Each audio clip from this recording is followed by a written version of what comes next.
England in 1605. A nation on edge, teetering on the brink of chaos. Religion was a powder keg, ready to explode at any moment. The Protestant Reformation had torn through Europe, leaving a trail of division and conflict in its wake.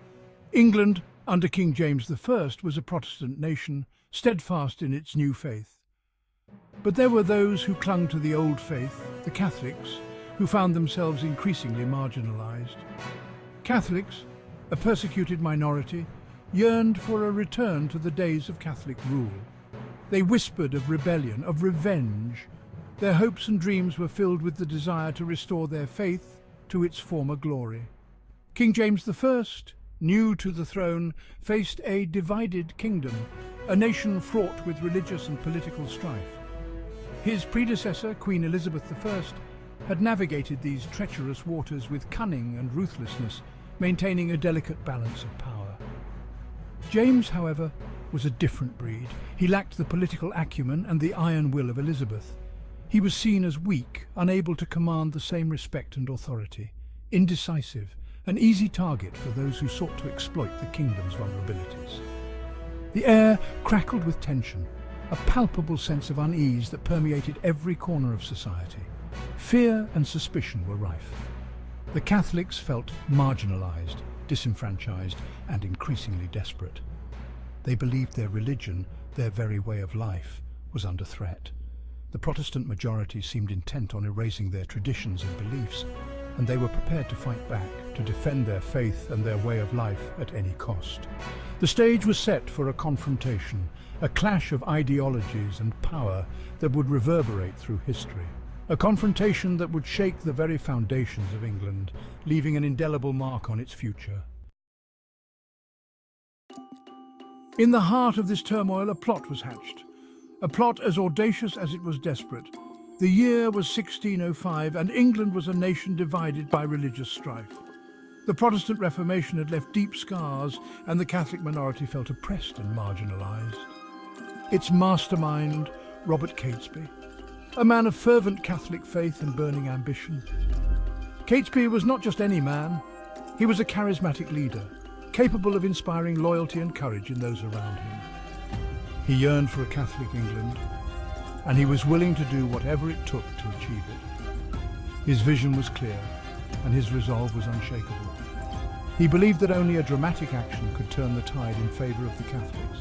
We must act now. We cannot wait for change to come to us. We must seize it with our own hands. The time for talk is over. The time for action is upon us. Catesby gathered around him a small group of equally committed men. Men who shared his vision and his desperation.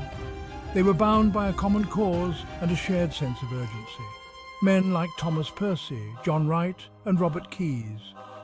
Each brought their own unique skills and resources to the table. Each was willing to risk everything for the cause. Each had their own grievances against the crown. Each had their own reasons for joining Catesby's daring plan. They were united by their discontent and their hope for a better future. Among them was Guy Fawkes, a soldier of fortune, a man of action. Fawkes was a seasoned warrior, hardened by years of combat. His face, scarred from battle, held a cold determination. He was a man who had seen the horrors of war and was not afraid to face danger head-on. Fawkes had fought for the Spanish against the English in the Netherlands.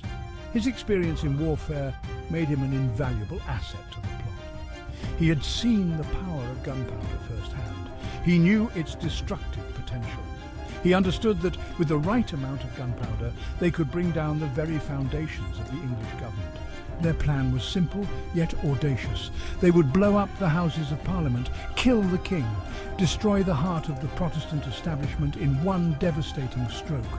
It was a plan that required precision, courage, and an unwavering commitment to their cause. It was a gamble, a desperate throw of the dice. But they believed it was their only hope.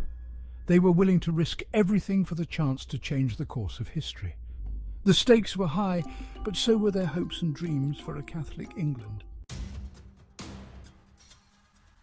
Procuring gunpowder in those days was no easy feat. It was a closely guarded commodity, but the conspirators had connections. Thomas Percy, through his connections to the Earl of Northumberland, secured a lease on a house directly bordering the Houses of Parliament. The house had a cellar, a dark, damp space perfect for their needs. Here, under the cover of darkness, they began to stockpile their deadly cargo. Barrel upon barrel of gunpowder was smuggled into the cellar. The air grew thick with the smell of sulfur. Every barrel must be placed with care. The success of our mission depends on it. Fawkes, with his military experience, took charge of the explosives. He carefully arranged the barrels, packed them tight. He knew that the success of their plan hinged on the precision of the explosion. November 5th, 1605. The day of the state opening of Parliament, the day King James himself would address the Lords and Commons, the day the conspirators would make their stand. Fawkes, his nerves steeled, descended into the cellar. He checked the fuses, the barrels, everything was in place. He was ready. He waited. The hours ticked by with agonizing slowness. Above him the city bustled with activity, unaware of the danger lurking beneath. The air was thick with anticipation, with excitement. But for Fawkes, there was only the cold, hard reality of his mission. S2. This is it. Today, we change the course of history. Fate, however, had other plans. On the eve of the attack, a letter arrived, an anonymous letter. It was addressed to me, a Catholic member of Parliament. The letter warned me to stay away from the Parliament building. It spoke of a terrible plot. Monteagle was suspicious. He immediately took the letter to Robert Cecil, the King's chief minister. Cecil, a shrewd and ruthless operator, recognized the danger. He ordered an immediate search of the Parliament building and its surrounding areas. The search party, led by Sir Thomas Knivet, a justice of the peace, descended into the cellar beneath the Parliament building. The flickering light of their lanterns fell upon a sight that sent a chill down their spines. There, surrounded by barrels of gunpowder, stood Guy Fawkes. A lantern in one hand, tinderbox in the other. He was caught red-handed. There was no escape. Realizing the game was up, I made no resistance. I was taken into custody. Taken to the Tower of London, I was subjected to the most brutal forms of torture. The rack, the thumbscrews. Eager to uncover the full extent of the plot, I authorized any means necessary to extract a confession.